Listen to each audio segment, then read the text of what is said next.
All right, so I'm doing a book review. I just read this Tuesdays and Morrie in about a day. I think a lot of people have heard of it. It used to be kind of popular.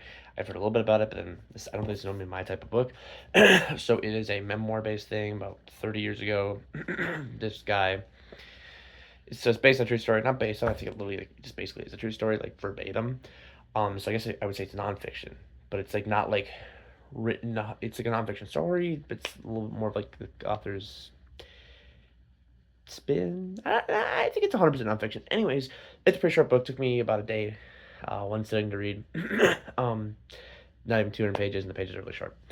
So what is the book about? It basically follows this guy who has a teacher he loves, and goes out and does his own life thing. And about 15 years later, finds out he's terminally ill, reconnects with him, feels bad they never connected in the first place, and then does a lesson with him every Tuesday, hence the name. Every day until the guy dies from Lou Gehrig's disease or ALS.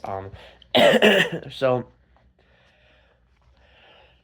the whole thing is supposed to be wisdom and the meaning of life and a lot of other really cool topics.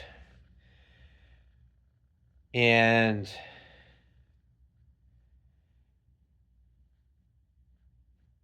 I thought it was decent, but I don't think it was that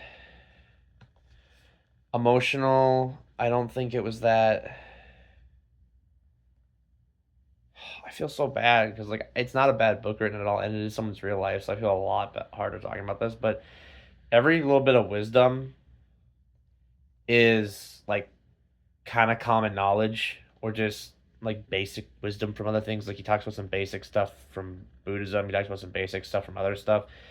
So if you're taking this from an actual book, or like as far as like getting wisdom or answering, they don't really go over it at all. Like for example, they do.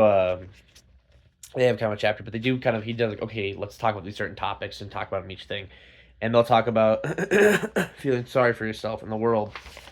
And a lot of it, I mean, maybe it's just how I've been doing my reading, but a lot of it's just super easy, like very simple.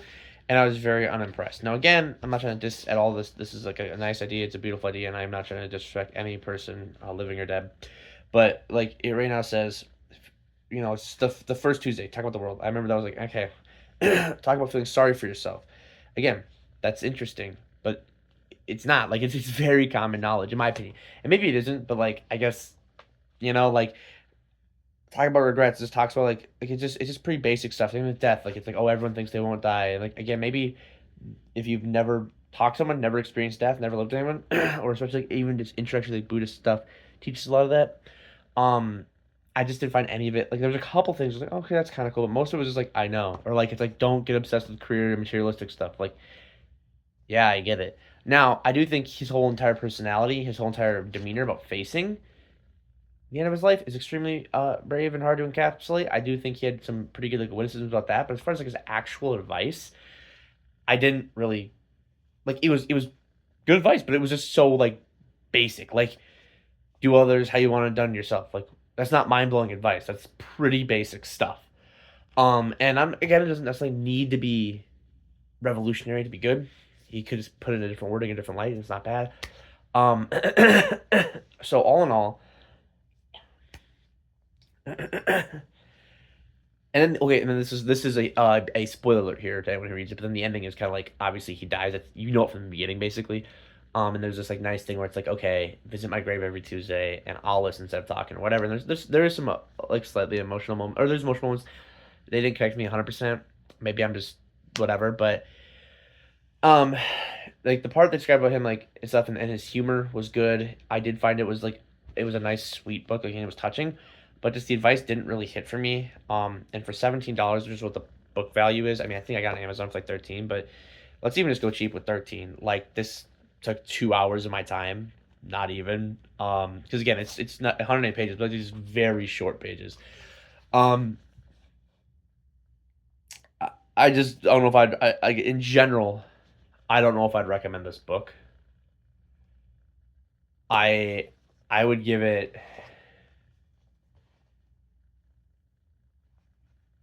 I'm gonna give it like I will give it a 7 out of 10 because it was an enjoyable read. I just didn't care for the advice, and while I wanted to rank it lower initially, I do think the Mitch Albom, the guy who wrote it, was very honest with his perspective and with what he had and his own regrets and just the whole tale. And I think it was again like a nice tale. I just think it didn't really do anything special. Now I want to be very clear. This is a little harder to review because it's nonfiction. So like obviously you can't just like have something happen that didn't happen. So I guess there is a huge point for that, and there's a huge point for the fact that this Morrie guy, I don't know if they mentioned his last name, I don't remember it. Seems like an amazing, amazing guy. So there's nothing wrong with this book, but I'm rating this solely as a book.